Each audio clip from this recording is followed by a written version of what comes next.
Kabla ya taarifa hizi za ndani ambazo tunazibeberusha kutoka hapa Mbeya, Tanzania, naomba ikiwa wewe ni mgeni na hauja subscribe katika channel yetu ya Tanzania ITV, chukua sekunde moja tu, bonyeza batoni ya subscribe, washa kengele ili kuendelea kupata taarifa hizi kemkem kila wakati. Cha muhimu cha kuzingatia, bonyeza alama ya like na karibu.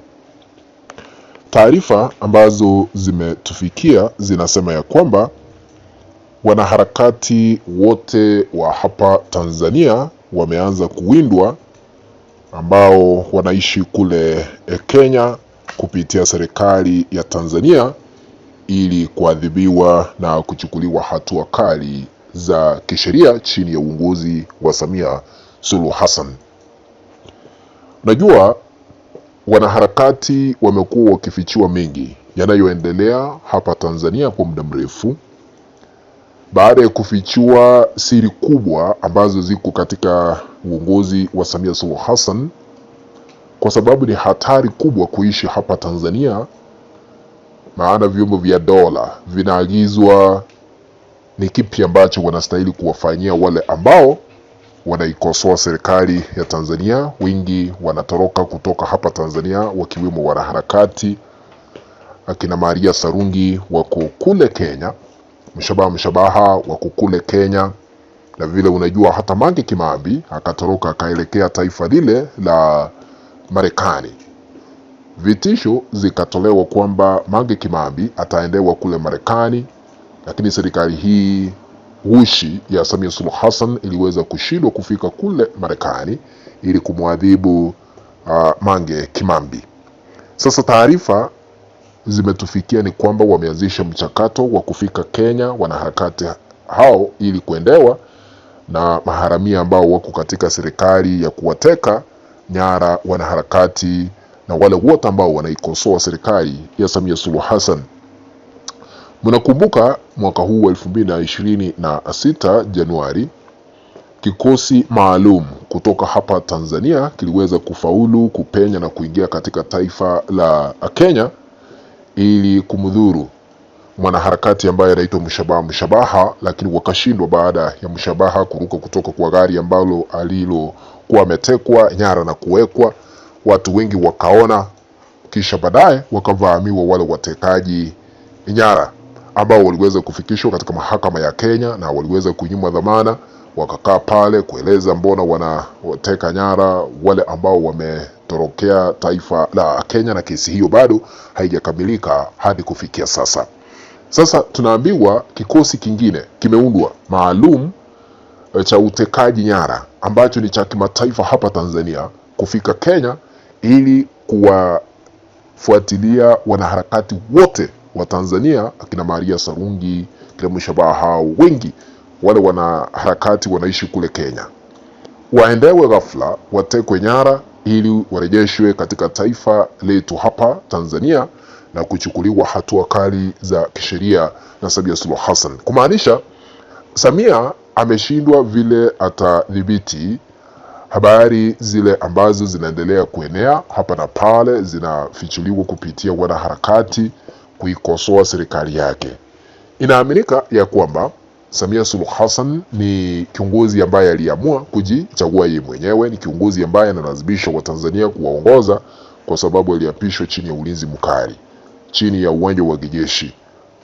Tanzania wa kawaida hakuruhusiwa kuhudhuria uapisho ule, ndio maana anakerwa, ndio maana anakasirika, ndio maana anawaandama wanaharakati, ndio maana anawaandama wale ambao wanaikosoa serikali yake. Sasa tunataarifiwa ya kwamba wanaharakati wanastahili hata kuchukuliwa hatua za kunyongwa, kuuliwa hapa na pale. Hivi majuzi mliona kuna watu walipatikana wakiwa mitoni, mmoja amekata kichwa, mwingine ameuliwa, amerushwa kwa mto. Yaani hawa sio Watanzania wa kawaida, ni Watanzania wale ambao wamekuwa wakikosoa serikali. Sasa wanaendewa, wananyongwa, wanakatakatwa vichwa hapa na pale, kwa sababu Samia hataki kuona yeyote ambaye anaikosoa serikali yake chini ya ulinzi mkali wa vyombo vya dola. Na hapa Tanzania hamna uhuru wa vyombo vya dola, hamna uhuru wa mahakama, kwa sababu wote wanamtii wanatii amri ambayo inatolewa na Samia Suluhu Hassan. Kwa hivyo nataka kuhabarisha kwamba hizo ni ripoti ambazo tunaendelea kuzifuatilia hapa kwa meza, kwa sababu wanaharakati, kuweni macho sana, mtakuwa mnafuatiliwa kule Kenya ambapo mlienda kujificha katika taifa letu jirani hapa la Kenya. Sasa hata sisi tukiwa hapa Tanzania tunaogopa hata kuhabarisha haya yote ambayo yanaendelea, lakini hatuogopi, kwa sababu lazima tuhakikishe ya kwamba tunawahabarisha yale ambayo yanaendelea chini ya maji, yale ambayo yamepangwa.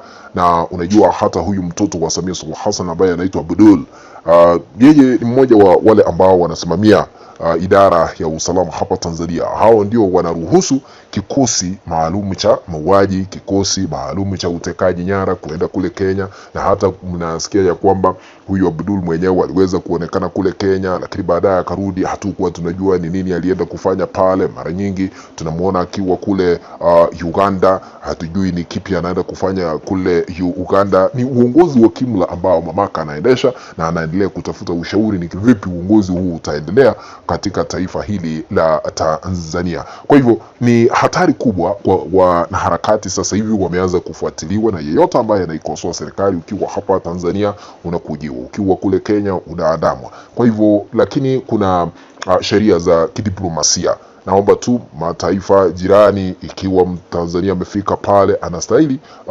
kuzingirwa na sheria zile, ili asije akadhulumiwa, kwa sababu akidhulumiwa sheria za diplomasia zitakuwa zimeadharishwa bakubwa. Kwa hivyo, na kufikia sasa kuna njama ya serikali ya Samia Suluhu Hassan kukifuta chama cha Chadema. Yaani wanataka kusimamia kila kitu. Wameanza kutuma maswali ni kivipi wanaweza kushughulika kuhakikisha kwamba kupitia ofisi ya msajili wa vyama vya kisiasa hapa Tanzania wamefuta Chadema. Chadema ni kama wanaharakati. Chadema wamekuwa ukipigania haki. Chadema wamekuwa wakikosoa serikali ya Samia Suluhu Hassan. Chadema wamekuwa ukitangaza Samia sio rais halisi, ni rais ambaye aliweza kujichagua. Ni kama wanaharakati wanafichua siri yale ambayo yanaendelea hapa Tanzania. Sasa wanaanza kuandamwa. Samia anataka kufuta Chadema. Samia anataka kuendea wanaharakati. Ikumbukwe ya kwamba hata kuna mwanasiasa ambaye anatoka mrengo wa upinzani ambaye anaitwa Humphrey Polepole, tangu mwezi wa 10 mwaka jana 2025 aliweza kupotea. Hadi kufikia sasa hamna yeyote ambaye anajua yuko wapi. Hatujui kama aliuliwa, si walete mwili wake kama walimuua. Ni kwa sababu alikuwa anaikosoa serikali ya Samia Suluhu Hassan. Huyu Samia Suluhu Hassan, serikali yake haijafanya mazungumzo, haijatangaza, haijawahi kumfuatilia Humphrey Polepole yupo wapi. Na huyu Humphrey Polepole ni mtu mkubwa, alikuwa balozi katika serikali ya CCM, chama cha Mapinduzi, lakini sasa hivi hatujui yuko wapi. Ni kwa sababu alikuwa anaelewa, anajua siri nyingi za serikali. Wakati aliweza kuvuka kutoka kwa mikono ya serikali akaingia mrengo upinzani, akaenda, wakasema huenda atafichua siri yale ambayo yanaendelea serikalini. Ndio maana akapotezwa. Hadi kufikia sasa hatujui alipo.